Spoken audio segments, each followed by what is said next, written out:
Cosmo was supposed to fight Ciaran Clark, but he had to pull up injury. You get the call. You get to go in there. What was it like for you when you got that call, jumping in there and be part of this bantamweight tournament on short notice? Terrifying, man. 2 weeks notice against a stud, but I've been preparing my whole life for it, and I couldn't say no to the opportunity, and saw what happened. I came in there and kind of shocked the world. Not kind of, I did. Only on SportsGrid. Malaysia Fawali, who you guys know I am a huge fan, has decided to switch allegiances and stay in league. And now she's going to go play for Kim Mulkey. Her, Flau'jae Johnson in the backcourt. It's going to be interesting to watch. You wonder sometimes with roster construction, maybe too much is not too good. Betting above the rim. Only on SportsGrid. We know your other brother Marv did the Knicks forever, but you've done just about every team in the league. You did Ames. You did Dr. J games. But after 45 years in this crazy business, people kept telling me, you got to write a book. So I did, and here it is. Pharrell, Coast to Coast. Only on SportsGrid. The two guys that can do it all. Too much electricity this morning. This is a good time. We're having a lot of fun. I had to do a triple take. Ka-ching! Why?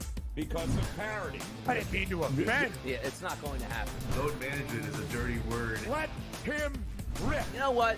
Circumstances provide the results. What? How do you do this once? Oh, Donnie, you've got such a good show there. A network that is booming. The Early Line. Only on SportsGrid.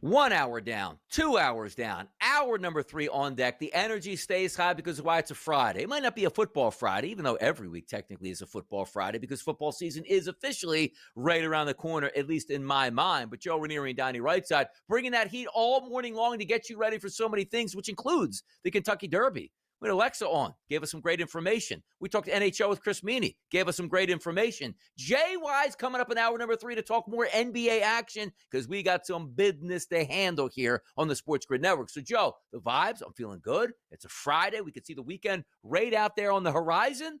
We got energy? We got enough?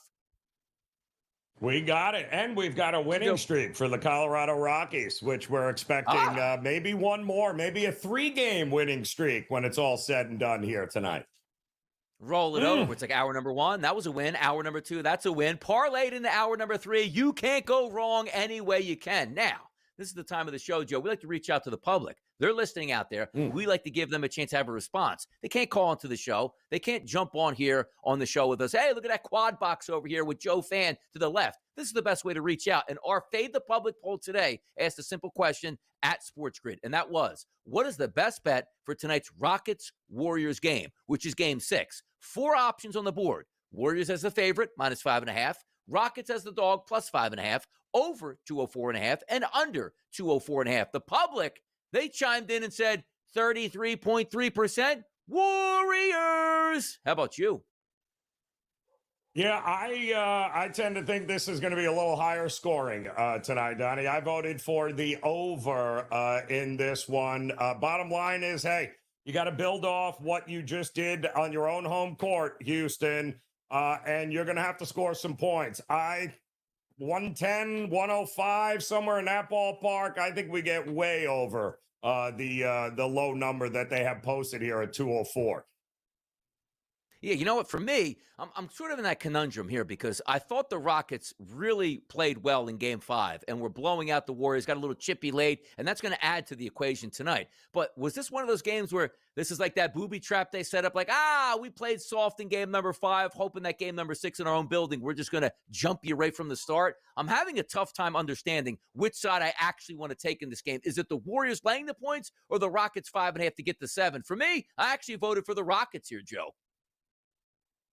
It's been all Golden State money, and it's been nothing but over money as I'm seeing 207s now popping up across the marketplace. So, listen, experience, if it matters, like it did for the Knicks last night, they are going to win this game, close it out, and advance. And that's all there is to it as far as I'm concerned. Houston has got to make free throws on the road. Yeah. You know, the thing with young teams is we got to see you do it away from home in the big moments. Who's going to be the guy to step up for Houston? If there isn't anybody, I can tell you who it's going to be for the Golden State Warriors. That's, Jimmy Buckets will be there making the free throws when it matters the most at the end of the game. Yeah, look, you got to come out to a good start if you're Houston. You can't get whitewashed right off the bat here. I want to see what they have because I would love to see the series go 7 again, a 2 seed versus a 7 seed. Game number 7, all the marbles there. You take a look at some of the players that Fred VanVleet's been there, done that before. He's got a championship. So it's not as if that we're saying, oh, this young team doesn't have a lot of playoff experience. Some of those guys do, and we'll see how they perform tonight. If we are looking at the overall odds for this game, 9 o'clock tip time tonight out in San Francisco. The line opened up at 5.5. Still sitting at 5.5 at the FanDuel Sportsbook. Other books have moved to 5s, but the primary line is 5.5. The total, though, 204.5 at the opening number. We're now seeing 206.5 and 207.5 at other outlets out here. So people buying into more points tonight, Joe. Yeah, I agree with it here. I think the balls are going to be flying from the perimeter. I think threes are going to be alive and well, and I think Houston found a little something there, going up tempo there with Fred VanVleet and company. I don't think this is going to be a crawl. I think that Houston, in order to win a game on the road, is going to have to make some big shots, and they're going to have to dominate inside the paint. I would expect Sengun to have a big night here. And let's face it, I mean, Steph and Jimmy, they basically got last game off, so they're going to be ready to go here right out of the gate. But the market seems to think not even close. Golden State is running away with this thing. I mean, that's a 2-point line move here, Donnie, from the open. That's crazy. Let's go right to the book itself, which is the FanDuel Sportsbook. Did you know you can click that statistics line and it drops down and shows 51% of the bets coming in on Golden State in this game? We are at a razor-thin margin, so it looks like the odds makers, like the FanDuel Sportsbook, nailed this side, but we have even betting. Some people think the Houston Rockets, some people think the Warriors. Now, granted, it's not money line. This is with the spread here at the 5.5. Look at I love it, man. 50-50 action. This is what you live for. It's exactly what you live for. And I think it'll continue down that path as we get a little bit closer to game time tonight. But I agree with the line movement to the over. And I get why the market loves Golden State in this spot. They're a young team, Houston. Until they show us, Donnie, they got to do it twice. I mean, they got to do it tonight, and then they'd have to do it again at home. Yeah, this is where experience comes into the postseason. It does. And also, you might think the mad genius, right, with Steve Kerr saying, you know what, we're going to tank up game 5 because we got game 6. That's an easier one to win, as opposed to do what the Nuggets did and play everybody 40 minutes and still lose that game. But they got to win game number 6 for that to say, yeah, I knew what I was doing in game number 5. If we look at some of the points props in this game, Steph Curry, Jimmy Butler, always going to be at the top of the totem pole, 25.5 points and 22.5 points respectively. Sometimes it is tough for the young guys on the road, like Jalen Green, 15.5. Banged up a little bit, not playing great basketball. Amin Thompson has really filled that role. He's 13.5. If you look from a Houston Rockets perspective, who's the guy you leaning on tonight to be like, you know what, this is the anchor of my bets tonight? Who's going to be that guy? It has to be the experience. It has to be the guy that took total control in the first game, and that was Fred VanVleet. He's the guy with the resume, the pedigree. He is the leader of this young Rockets team. He's the guy that's been there and done this, and they will follow. And I think VanVleet has got to come out, and he's got to match the intensity. He has got to elevate the young guys around him. He did a great job with the backs against the wall in game 5. He's got to do it on the road here, and he has been here and done this before, so he knows. How about this one, though? If I said you got one bet tonight, Joe Ranieri, and it's free, it's Draymond Green. It's his points prop at the FanDuel Sportsbook at 7.5. Up or down? Which way you going? He affects the game in different way. I mean, it's kind of crazy with him. I mean, that feels like a low number, doesn't it? Even for him, it feels like he should be able to get to 10 points here tonight if Golden State wins this game. And if they win it in the kind of fashion the market is telling us they're going to win this, then he's going to be chucking up threes late, Donnie. And who knows? Even a blind squirrel catches a nut every now and then. So he could go flying over that total.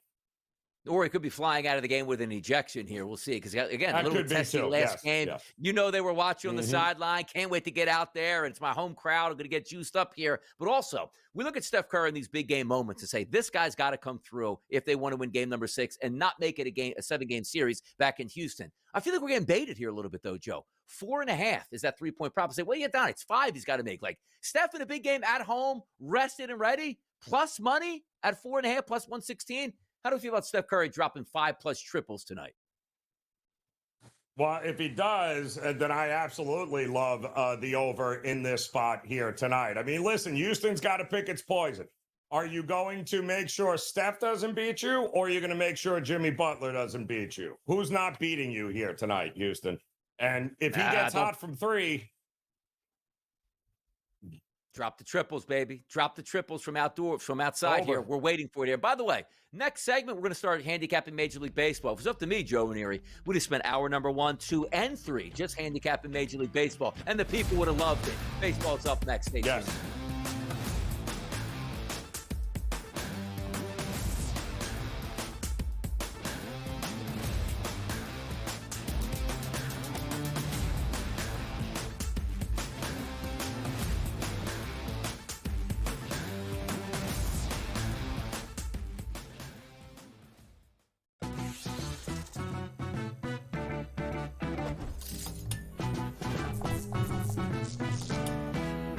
Vegas knows how to show love to our everyday heroes. So if you're a first responder, you are in for some perks.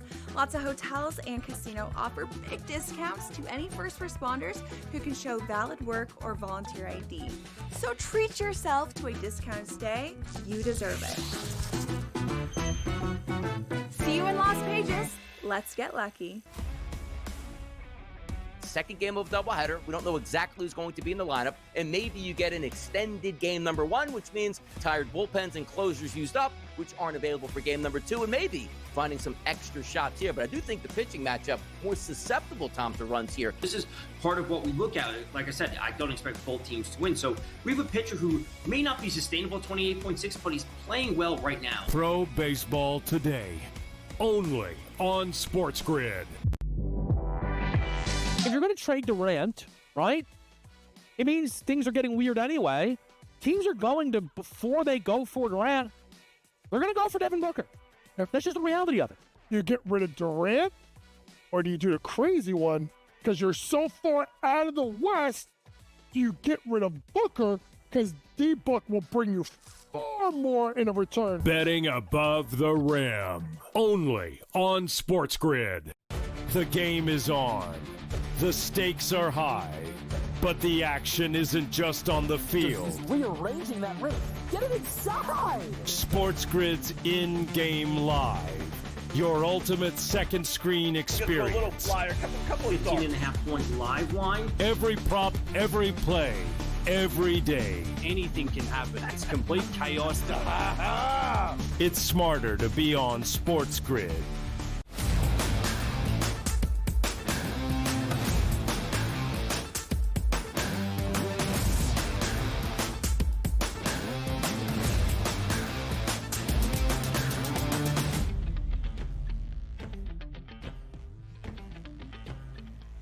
Major League Baseball, it's a Friday. It's a full slate of action, matchup after matchup after matchup when we got you covered right here on the SportsGrid Network. It's Donnie right side, it's Joe Ranieri, and we got a good one here. Maybe a playoff preview for us. The Los Angeles Dodgers and the Atlanta Braves, 907, 908 on the rotation, 7:15 tonight from the Big A. And look at this favorite. It's big for the Dodgers. Yamamoto versus Holmes, a 178 price overnight here as the favorite for the Dodgers. Now currently sits at 178. Other outlets as high as 180. The The 8.5s, they're all gone. They're 9 across the board, which includes the FanDuel Sportsbook. Yamamoto versus Holmes in Atlanta tonight. Any early thoughts from you, Joe Ranieri?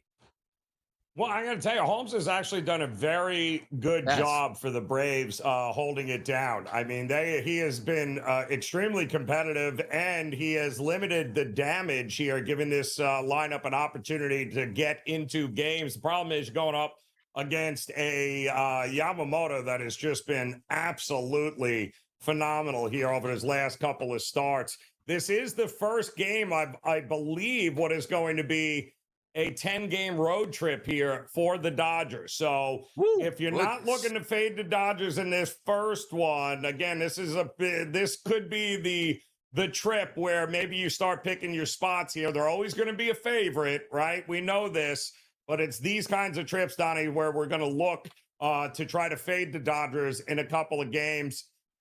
At the look of it, yes, Yamamoto has the pitching advantage, but don't sleep on Holmes, especially Atlanta at home. I would look to back Atlanta early in this game. I don't know that I'd be looking the full game at the minus 180 price here. I like Atlanta early to have the lead here after the fifth inning. 76 degrees in Atlanta tonight, 4 mile-an-hour winds, more from a right foul pole to a left foul pole, so pretty good hitting conditions. If we are just looking at the analytical numbers, Yamamoto comes in number 1 on the card today at a 2.21 xFIP number, an ERA of 1.06. You look at Holmes down there, 28 innings pitched for him, a 4.50 ERA and a 4.71 xFIP number. You always take a look at that Dodgers lineup. It feels like every time you match them up against right-handed pitching, they dominate. Outside of Michael Conforto, everybody is super high weighted on-base percentages, but that's why you play the game on the field, and that's why the Dodgers listed as a heavy favorite on the road. We'll see if they play well, because if you look at their standings in the season, Joe, very dominant at home, average on the road for the Dodgers, and we'll see what this road trip here certainly kicks off. Another big-time series here where a team from the West Coast coming to the East Coast here. That's Arizona, and that's Philadelphia. Merrill Kelly on the mound against Jesus Luzardo, who's been very good for the Phillies as a left-handed pitcher. 905, 906 on the rotation. 645 start tonight from Philadelphia. The line opened up at minus 156 as a favorite towards Philadelphia. That's down slightly to minus 152 at the FanDuel Sportsbook on a live number. The 9s overnight, Joe, still 9s across the board. Diamondbacks, Phillies in Philadelphia. Well, the only way you can look to back Arizona in this game is early, because Arizona's bullpen is a hot mess here. They're dealing with injuries at the back end of that bullpen all over the place. And kudos to them for being able to win the last couple of games there at Citi Field against the Mets here. And, you know, Philly last night, Philly played the late game yesterday with Washington, one of the later starts when Arizona had just beaten the Mets.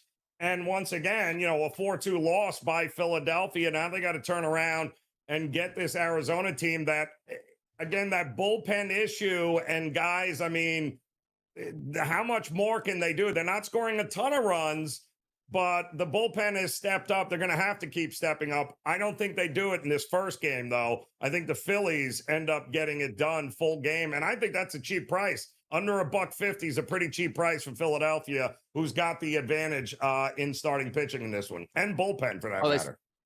Yeah, you know, it's interesting. You look at Jesus Luzardo, one of those guys that was so talented throughout his Major League Baseball career, couldn't get it together with his injuries or just bad pitching. How about this for the Phillies? 36 in the third innings pitched, Joe. An ERA, 1.73, and an xFIP, very manageable at 3.04. You line up that Arizona Diamondbacks card today. Yes, they have good batters in the lineup, but certainly not so good against left-handed pitching. Anticipated to be back in the lineup today, though? Ketel Marte at the top. We'll see once those lineup cards come out a little bit later in the day to sort of add some extra pop to that lineup. Next game we'll talk about, 9:09, 9:10 on the rotation. 8:10 start from Milwaukee. That's those Cubbies taking on the Brewers. Brown versus Priester. Line opened up minus 112 overnight. Slightly higher right now on the number at a minus 116 price. As high as 120 at other outlets. 8.5, still sitting at 8.5. Cubbies and the Brewers getting it on tonight from Milwaukee. Yeah, you got to like that. A little rivalry here, right? A little division rivalry going on between these two teams. And again, Cubs, man, it's kind of hard with that lineup to go against them at any moment. They've got those the big innings coming their way. Listen, neither pitcher is going to excite you here to want to back early. I think runs are coming in this game. I think both lineups against this starting pitching are going to have some success. I'd be looking to go the first 5 over, Donnie. I think both of these guys are going to have some issues here against these two lineups. I think we're going to get some runs here early in this game. I think you might be right, too. You take a look at 48-degree temperatures and say, well, it doesn't matter. They're inside a dome, so who cares if it's in Milwaukee or not at this point, right? So that's going to help out. But also from a pitching perspective, Quinn Priester, only 19 innings pitched on the season, Joe, a 3.79 ERA, which isn't bad. But look at that xFIP number approaching 5, which means not a lot of strikeouts, too many fly balls, too many free passes tend to get yourself in trouble. And then Ben Brown on the opposite side, he's actually got a better xFIP number than his ERA. 25 and a third innings pitched, a 6 ERA, and a 4.03 xFIP number. If we line up the batters here, Quinn Priester is a right-handed pitcher, Joe. Look at the middle of that lineup. Tucker, high ISO and weighted on base percentage. Suzuki, same thing. Bush, same thing. Carson Kelly. You got some guys in the middle of that lineup can do some damage. Now, yesterday, I actually got a little lucky.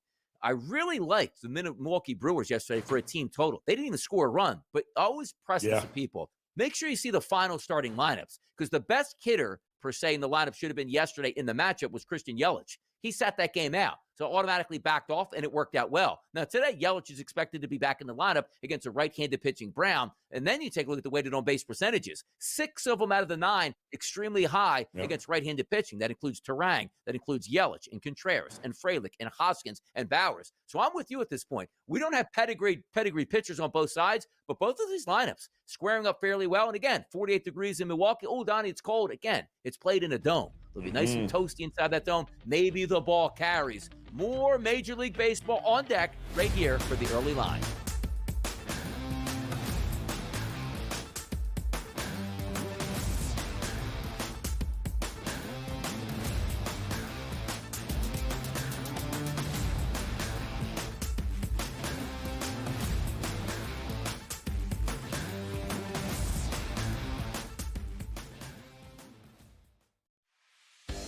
You don't think that there's something to the fact that they blow all these leads against the Edmonton Oilers?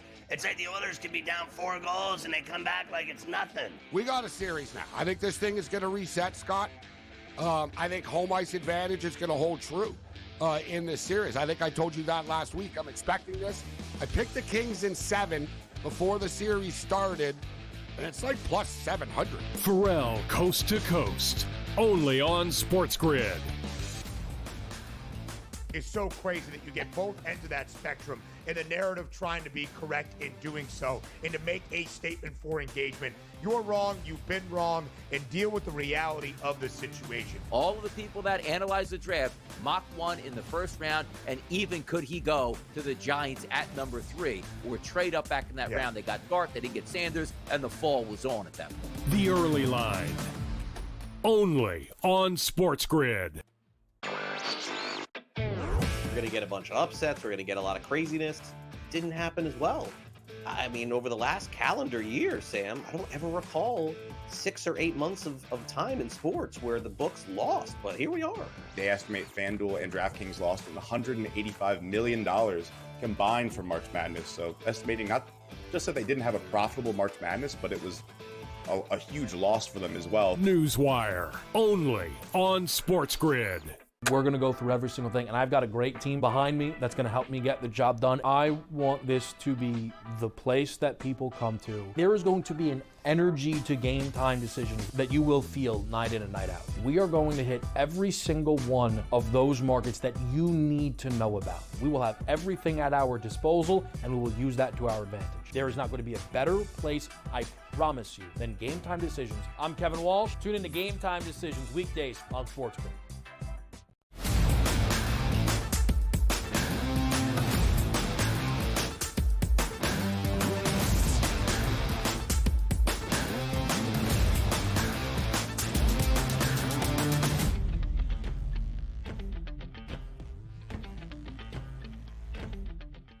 Why do we love Fridays? Well, the weekend is coming up, which we do love that. We also have Good Friday action in Major League Baseball, as well as the NBA, as well as the NHL, and a huge weekend, which includes the Kentucky Derby. So while we continue down that Major League Baseball path, 8:05 start tonight, 9:25, 9:26 on the rotation. It's Seattle and it's Texas. Enter the Woo on the mound there for Seattle, going up against Jack Leiter. The total in this game sits at 8.5 at the opening number. That has now dropped to 8 at the FanDuel Sportsbook in most outlets. You also take a look at that minus 134 price as a favorite, really dipping back to almost a minus 115, minus 118 number. So a coin flip here. Seattle on the road to take on the Rangers. Give me some thoughts on this game for you, Joe Ranieri.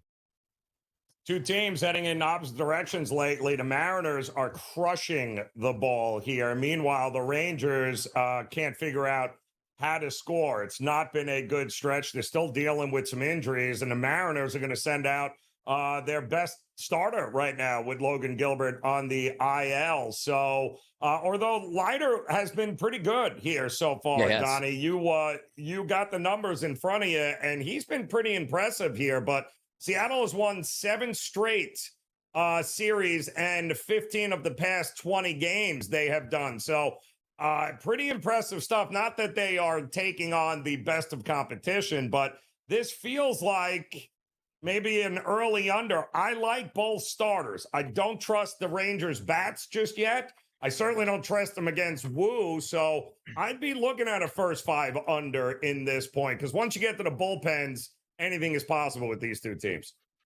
Yeah, take a look at Brian Wool in the season. 32 innings pitched, a 3.09 ERA, which is very manageable. Slightly higher xFIP at 3.76. But Jack Leiter used to be Jack Light Your Money on Fire if you started him last year. He has been solid. But again, 13 1/3 innings pitched. It's still early, but he does have an ERA of 2.03 and an xFIP of 3.41. You take a look at that Texas lineup, which does, when Seager's not in there, it's like, what's going to happen here? Mark Simeon's not in that, or Mark Simeon's in the lineup, but not the old Mark Simeon that used to lead off and absolutely do a lot of damage. But that Mariners lineup, by the way, is coming back a little bit.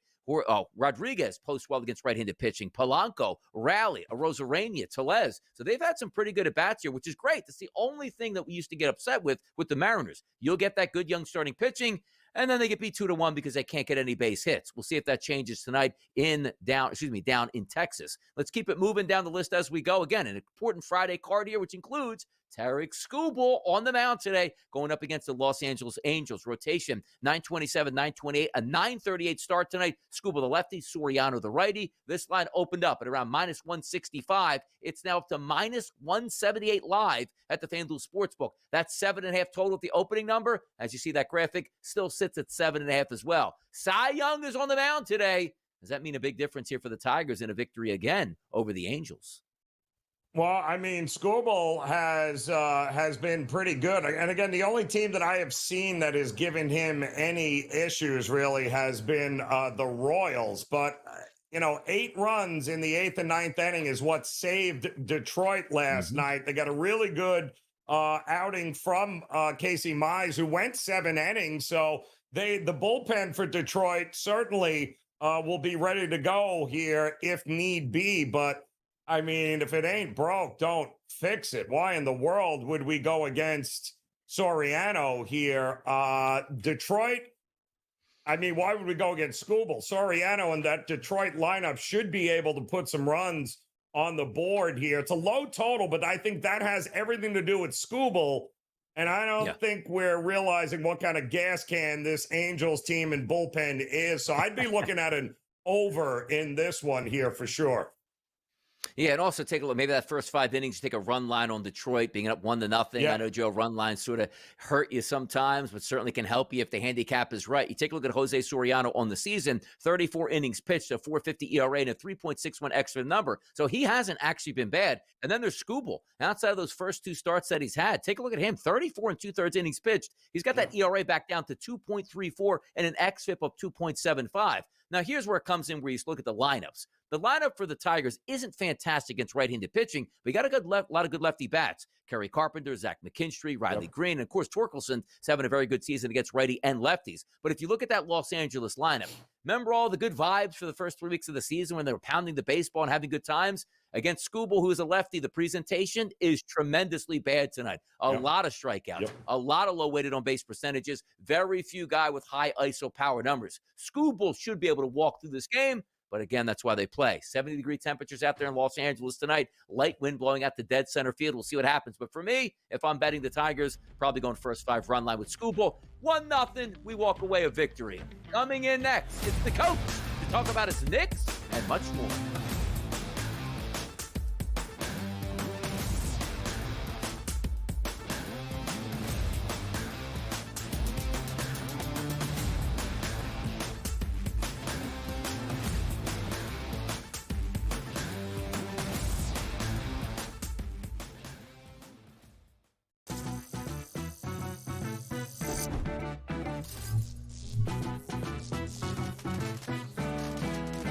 Did you know sportsbooks tend to draw up tighter bet lines for events that get even more bettors, like championship games or major matchups? My tip, try betting on less popular sports. You might have a better shot at beating those odds. Now, go get lucky. See you in Las Vegas. Let's get lucky. They've won 7 in a row. They've been dominant at Citi Field. Lindor's been insane. Pete Alonso's been raking. You know, Griffin Canning, David Peterson, those guys have pitched really, really well. And when you put it together with that lineup, especially like you said, Lindor's been great. You know, they've got the makings of something very special in Queens. Pharrell, Coast to Coast, only on SportsGrid. Fans hate them. Like, kids go to Giant games and they're like, my father forces me to come, or my grandfather was a season ticket holder. Like, no one has fun. It's a miserable place to go. The Giants' problem has always been, over the last several years, and it's been the reason why Barkley never really got off, is the offensive line. Sports Rage tonight, only on SportsGrid. The game is on. The stakes are high, but the action isn't just on the field. Rearranging that rim. Get it inside! SportsGrid's in-game live. Your ultimate second screen experience. Just a little flyer, couple 18.5 point live line. Every prop, every play, every day. Anything can happen. That's complete chaos. It's smarter to be on SportsGrid.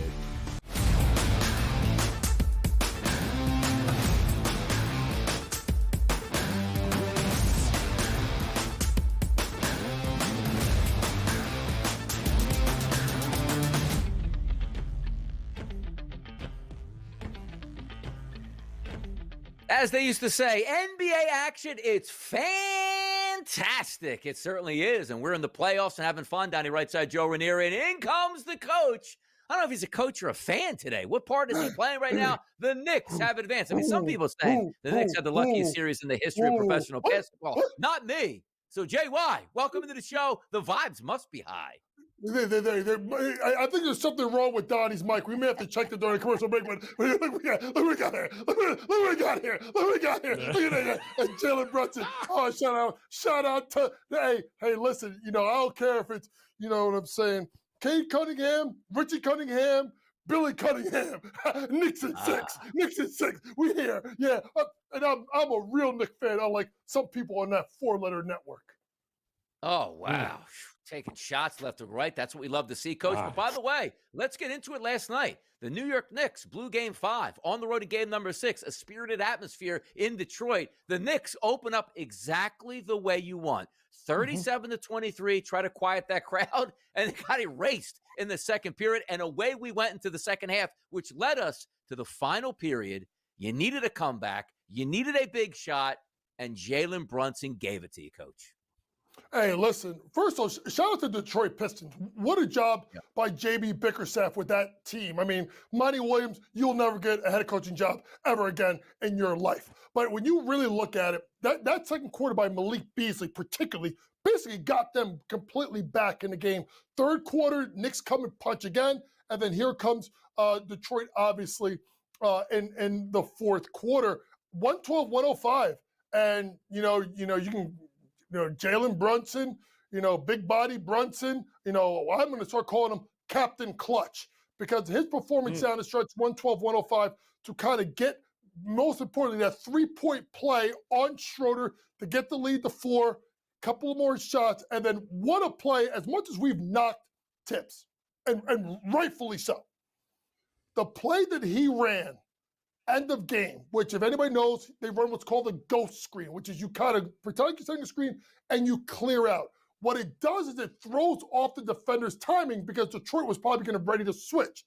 Well, by Bridges being the ghost screener, it made like a sword top to kind of freeze up a little bit because they thought it was a switch. So as he ghosted out, now you see Brunson go to his left. Now you, as a lefty, Osorio got to cut him off. Great snatch back, get to the top of the key, knock down 3, drive home safely.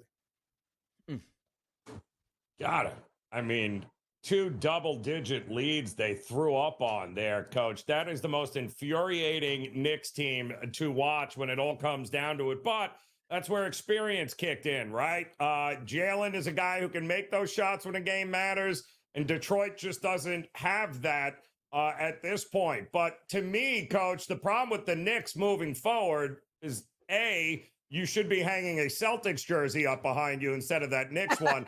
But B, it's just too reliant on Brunson. Is it not, Coach? Somebody else has got to step up here if they're going to take down the Celtics.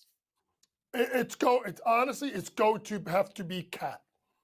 And Cat was, let's be honest, this is the Knicks won this series 4-2. And in 2 games they lost, he was awful. And he was terrible last night, and he got bailed out by a 40-piece. You're not going to be able to do that versus Boston. Let's just be honest about this here. Cat has to be the Cat they need, and you still got to get OG and Bridges to play somewhat well, and you have to have the bench. See where I'm going with this, folks? Boston has played extremely well. They're undefeated against the Knicks. Let's be honest, except for the last game, none of the games were close. It's important for the Knicks to be competitive. And let's be honest, if the Knicks have any sniff in this series, they got to steal one of the first 2 in Boston, which at times Boston can cough up games because of their 3-point shooting. The problem is do the Knicks have enough scoring consistently on the other side to score? Because you obviously know a guy like Drew Holiday, Derek White, they're going to put him on Brunson and kind of wear him out. Let's take a look at the next series up because it is the Boston Celtics, and this is a great rivalry here. But you look at the FanDuel Sportsbook right now and the pricing. The Boston Celtics opened up here, Coach, as a 700 favorite, minus 700, and now it's minus 1,000. The New York Knicks as an underdog at plus 660. Now, we don't have to ask you, hey, which side do you like on this? I mean, not many people are going to lay a minus 1,000. Maybe take the Knicks as a plus 660. But as Joe was starting to point out, leveling the playing field, which is something the Knicks haven't done against very good teams in the NBA. What needs to change? But more importantly, forget about Brunson. We know he's got to score and he's got to dominate in games. How do you activate that bench? Because the one thing we like about the Celtics is the starters come out, the bomb squad comes in, and they can keep up. What has to change on that Knicks bench? You have to look at someone like a Deuce McBride, someone that's had moments in the playoffs last year. That was, let's be honest, Deuce stunk up the joint. I mean, stunk up the joint this entire series. You got to look at someone like Mitchell Robinson, who had a big Game 5. Will he be able to dominate the offensive glass and kind of take out a guy like a Cornette or someone like an Al Horford? So you have to look at those 2 guys in particular. And maybe here's the thing, guys: you can't go 7 deep against Boston. You're gonna have to go 8-9. That means you got to get something out of Larry Shamet. And possibly even people are screaming for Precious Achiuwa just to give him some kind of minutes. You're not going to be able to roll out these 5 starters and play them 39 minutes a night and expect this series to go long. You need some kind of bench protection from Robinson, from Shamet, and especially someone from Deuce McBride who can knock down threes, but also is really one of your top, if not your best, small defender in regards to if you look at between Hart, Brunson, obviously him, Shamet, Campaign. He's the strongest defender. You're going to have to get something out of Deuce in this series if you have a shot at all to win it. 6 games, Coach, is what are we hoping for here, that series altogether here? It's either going to be quick or it's going to be what? A 7-game series? Is there going to be anything in between here with these 2 teams? I think that what you have to look at is where you can get the Knicks at plus 2.5 games. I think the Knicks can find a way to get it to 6. They're very good on the road. I don't think people understand. The Knicks are one of the better teams on the road in the Thibodeau era, and obviously they won all 3 games in Detroit. I think they steal a game within 1 and 2. I would not be shocked if this is 2-2 heading back to Boston, and then Boston gets them in 6 because they wear them out. I think the Knicks are going to keep this competitive. Brunson will steal you one. There goes the jersey. So that must mean they must think Nixon. That must mean Nixon Boston in 3. They're not going to get a game. They're not going to give us a sweep. They're going to lose 3-0. That just tells you what's going to happen. But to me, it's Boston in 6 games. I think the Knicks will keep it competitive at spots. They'll have a game where they get blown out, but they'll catch Boston one night. The question is can it give you a second game? That's the what you need to watch out for. Yeah, we'll tee it up here because we are getting a Game 7 out in the Western Conference because the Clippers last night handled their business 111-105 over the Denver Nuggets, which saw a lot of minutes being played by the Nuggets last night. Aaron Gordon, 41 minutes. Jokic, 42. Jamal Murray, 44. Christian Brown, 40 minutes, as well as Russell Westbrook, 35 minutes. This is interesting as it sets up because I'm excited for this series. But quickly, Coach, what did you see last night out of the Clippers and why they forced a game number 7? James Harden. James Harden was much better. Norman Powell knocking down shots. Kawhi was Kawhi. Their guys were their guys, which sets up Game 7. And you guys know the narrative. James Harden has never scored more than 21 points in a Game 7. This is, I'm going to say this, folks, and we'll talk about this more, I guess, after the break. This is a legacy game. This is a legacy game for James Harden. If he comes up small again in Game 7, don't ever want to talk to me about him again, because then he becomes a stat guy. He's got to deliver the goods in a Game 7. If he does, it could change a lot of what people think about his legacy, particularly in the playoffs. Absolutely. We're going to get into that and much more because if they do lose, they're all healthy now. Do you run back the Clippers again? I don't know if you do that. Let's get to game number 7 next with the coach.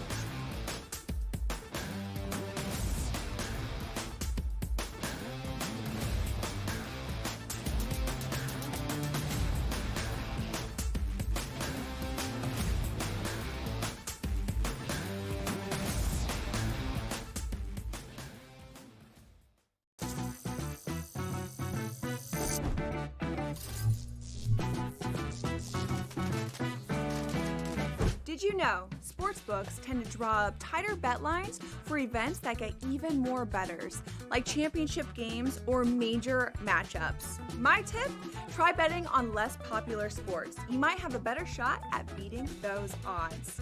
Now, go get lucky. See you in Las Vegas. Let's get lucky. They've won 7 in a row. They've been dominant at Citi Field. Lindor's been insane. Pete Alonso's been raking. You know, Griffin Canning, David Peterson, those guys have pitched really, really well. And when you put it together with that lineup, especially like you said, Lindor's been great. You know, they've got the makings of something very special in Queens. Pharrell, coast to coast, only on SportsGrid. Fans hate them. Like, kids go to Giant games and they're like, my father forces me to come, or my grandfather was a season ticket holder. Like, no one has fun. It's a miserable place to go. The Giants' problem has always been over the last several years, and it's been the reason why Barkley never really got off, is the offensive line. Sports Rage tonight, only on SportsGrid. The game is on. The stakes are high, but the action isn't just on the field. He's rearranging that ring. Get it inside! SportsGrid's in-game live.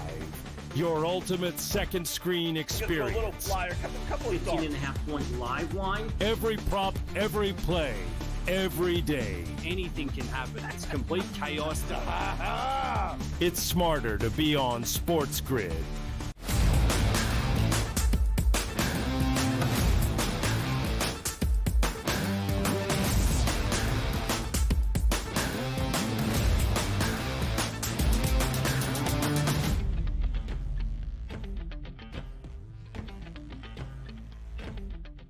Saturday night live from Denver. Ooh, we got a game number 7. I could go off on a diatribe right now and say, like, oh, look at that. You put it at 7:30 p.m. Why don't you put it at 11 o'clock? I thought 11 o'clock was your best ratings on the weekend in prime time so the entire country can watch. No, it's not. 7:30, we'll all be watching. And how about this, Coach?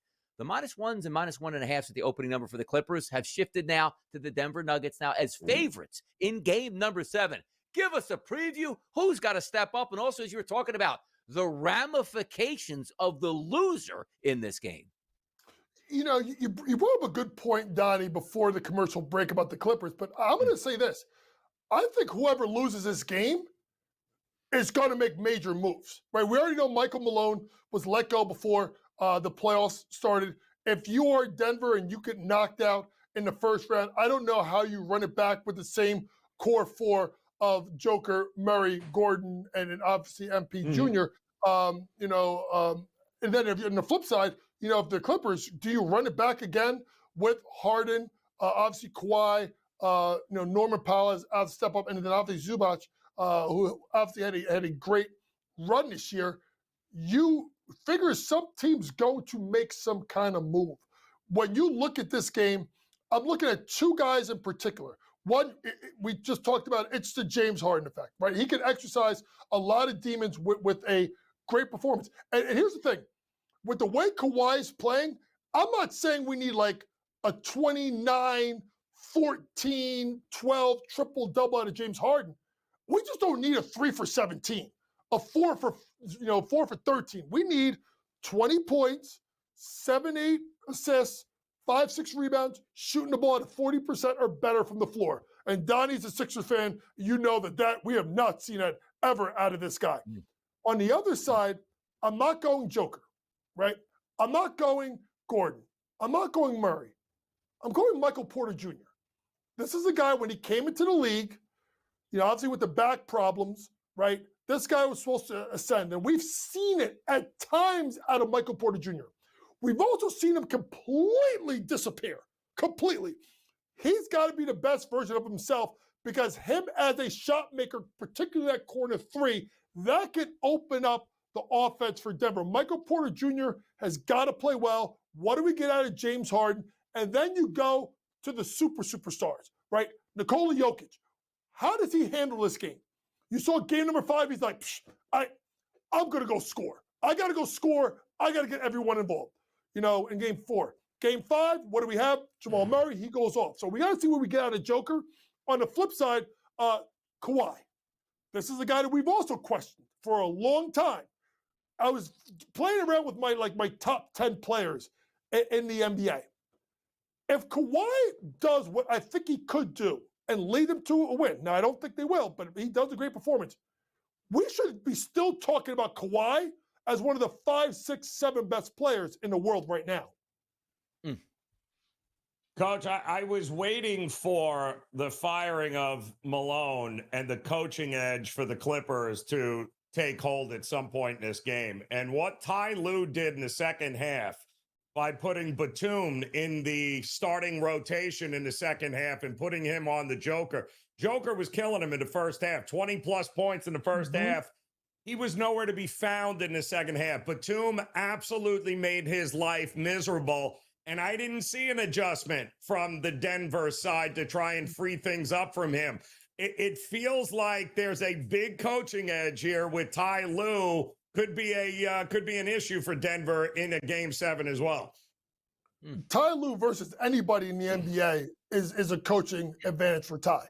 Let's just be honest. It's always been about he hasn't had healthy teams, right? So what do? What I would do is I would put the ball in the Joker's hands. I would get it to him in the low post. And then what I would do is I would put Gordon and obviously Michael Porter Jr. on the weak side. Play high-low action. I'm going to dive Aaron Gordon to the rim, where he's really effective, also has a good offensive rebound, and I'm going to lift Michael Porter Jr. out of the corner. That's why Michael Porter Jr. plays a pivotal role in this game. Because if you put him in the low post, you got to send someone early to double, right? You're not coming off of Murray. Maybe you come off of Christian Braun, but you keep him strong side where they can't allow him to actually be double, because you never double down. You either double weak side or top down. Put him strong side, give it to the Joker, dive Gordon, lift obviously Michael Porter Jr. That's something to watch early. If you see that early, you may want to jump on like Michael Porter made threes, because he becomes a pivotal point with Joker being the trigger out of the low post. Looking forward to game number 7 tomorrow night on a Saturday night, 7:30 p.m. out in the Rockies. But before we get to a game number 7, we got a game number 6 on deck tonight from San Francisco, Coach. That's a 9 o'clock start. Rockets and the Warriors, a 5.5-point line at the opening number, still sits currently at 5.5. Other outlets have moved to 5, a total of 206.5. The Warriors, who played a little possum in game number 5, are they ready to attack in game number 6? You know what's the amazing thing is? we were in this situation a couple of years ago. People remember. That was game number 5, up 3-1 against Memphis, and that was the whoop that trick game. Remember? And Draymond's dancing and doing the towel, and they took it. And then they went home, game 6, and they blew their asses out. You're probably looking at a repeat performance of that. If you're worried about that and you don't know which way it's going, I think the total over 205.5 may be in play here. Houston looked markedly better offensively and still haven't gotten Jalen Green going a little bit. I think there's going to be points, and I'll tell you this much. With all the chirping, all the fighting, all the stuff going on in that series, the guy you want to watch is the quiet one. And that's the one with the biggest fight. And that's Steph Curry. Steph Curry can single-handedly put this team and send everybody home. This ain't about Jimmy Butler. This ain't about Draymond. This ain't about anyone else. And if Steph decides that he gonna send your behind home, he gonna send your behind home. I think the Warriors do get it done. I want to be selected a little bit closer, but I think there's gonna be points. I think it's gonna be more up and down than people think. Great game tonight. One of the guys that my spotlight on tonight, too, if I'm looking at the Houston Rockets, Amen Thompson. I mean, I just look for that guy saying, you know what, I'm a young guy. It's a big spot on the road. I got the game to perform on defense and offense. You know who else has the game? JY and Joe and Erie closing it down on a Friday edition of the Early Line. Yes!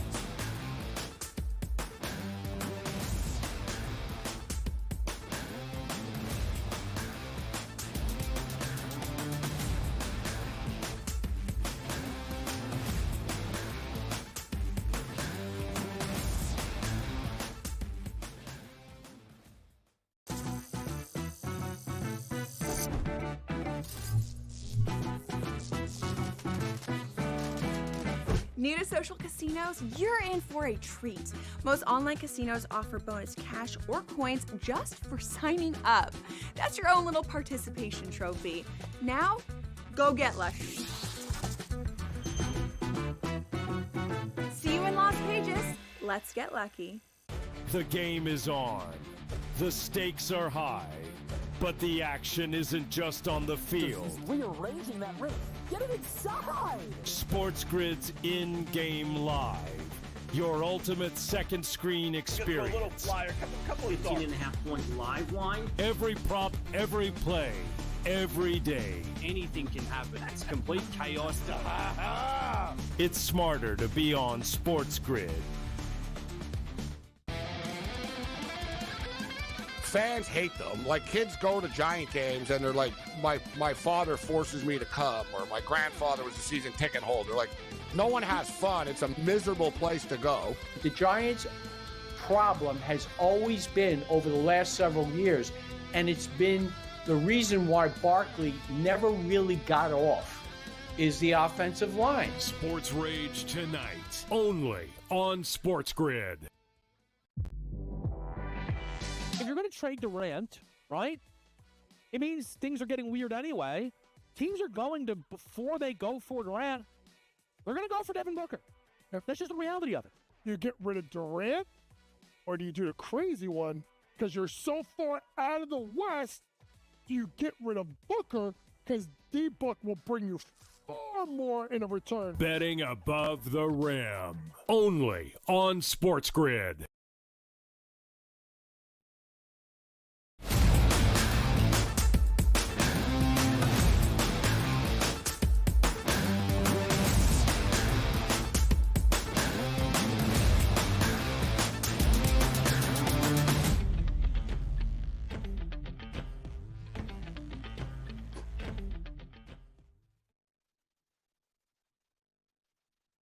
Oh, welcome back in here. There we go. The Early Line on the SportsGrid Network. As I lost my hearing there for a second, but the coach JY in the house with us as we look to close out the week on a positive note. It's because, Coach, well, we've got a big Game 6 back against the wall here tonight in the NBA. We have already a pretty good idea on what we're looking like in round 2, and I know that we were talking about this earlier.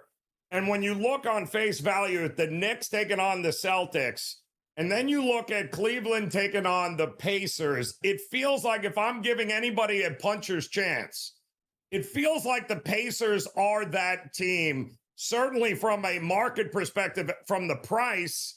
Cleveland is not going to look like they did against Miami against the Pacers. It feels like the Pacers might be a little undervalued here. What are you thinking?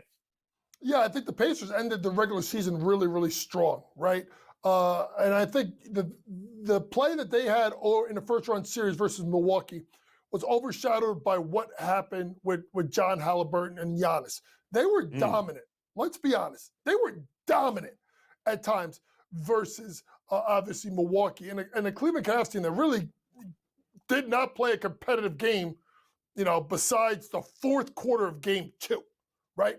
Every other game, first 3 quarters of game 1, yeah, maybe, but fourth quarter, game 1, the first 3 quarters of game 2, and then all of games 3 and games 4, they weren't challenged at all.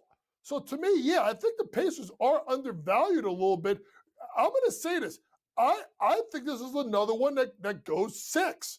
I wish I can get, plus 2.5 on the Pacers. You probably can't because of the spread. Maybe you try to jump in on them if they look poor in game number 1, and maybe try to jump in. Hopefully you get a split, and then maybe go back 2-2. But I want to commend Indiana because they were so stuck in the mud in the first half of the year. Everybody was like, fluke. Like last year was a fluke. They weren't any good. But they obviously turned it around, and it particularly has been the play of Tyrese Halliburton. The issue that you're going to have here is Cleveland can hit you in so many different ways, right? Whether it's Garland or Spider, or you go to the front court with Mobley and Allen, then obviously DeAndre Hunter, then you look at Merrill, you look at Max Strus and his ability to make big shots. And then there's my favorite name, Ty Jerome, is in the house. Like, they got so many guys. And I think that's where Cleveland's going to wear them down with their depth, and they're hard to guard because they can hit you in so many different ways. And there is still some concern there, Coach, that Garland may not be ready for game 1, maybe not game 2. And that's a big issue, I think, if I'm the Cavs and Kenny Atkinson. It's not like who are you going to insert? You can't just pull out his production and expect that everyone else is going to uplift him against the team that can basically shoot you out of the gym as well. I think Darius Garland needs to be in this lineup a lot here for Cleveland to actually handle business. And I agree with you. I think he needs to be in the lineup a lot. And I think that's part of the reason why that price has been baked into what it is, so that you you can't get the plus 2.5 at plus money right now for Indiana. Now, if we found that he's clear and he's going to go, I think you could see the market move a little bit more, but there is that fear that if you don't have Garland for game 1 and or game 2, there's a better chance of a split, right? And if you give a split 1-1, you figure Indiana's going to get one of those games at home. Now you're looking at 2-2 best-of-3 series heading back to Cleveland. So I think that's part of the reason why you can't get Indiana at plus 2.5 games at plus money. But I do think if they win game 1, Cleveland, that may be the time to jump in at plus 2.5. I still think they find a way to get 2 games in this series. It feels like Miles Turner is the X factor here. He's going to dominate Allen. He's got to be able to control the paint. We just saw Miami couldn't do anything in the paint and let Cleveland get everything they want. He's going to be a big part of the success here if they're going to be able to handle the big guys there for the Cleveland Cavaliers. Yeah, because also you got to look at the fact that Miles Turner can step out and shoot the threes. He's effective. Yes, That's Raheem's driving lanes. On the flip side, the guy to watch out for, Isaac Okoro. He may play a pivotal role in the series because he may have to go to Halliburton and guard him in long stretches. Watch those 2 guys closely coming up in the matchup in the semifinals. Love it. Coach James Young, always a pleasure. The WNBA just around the corner, but we'll have more on that. The early line returns on Monday. Enjoy. We'll see you then.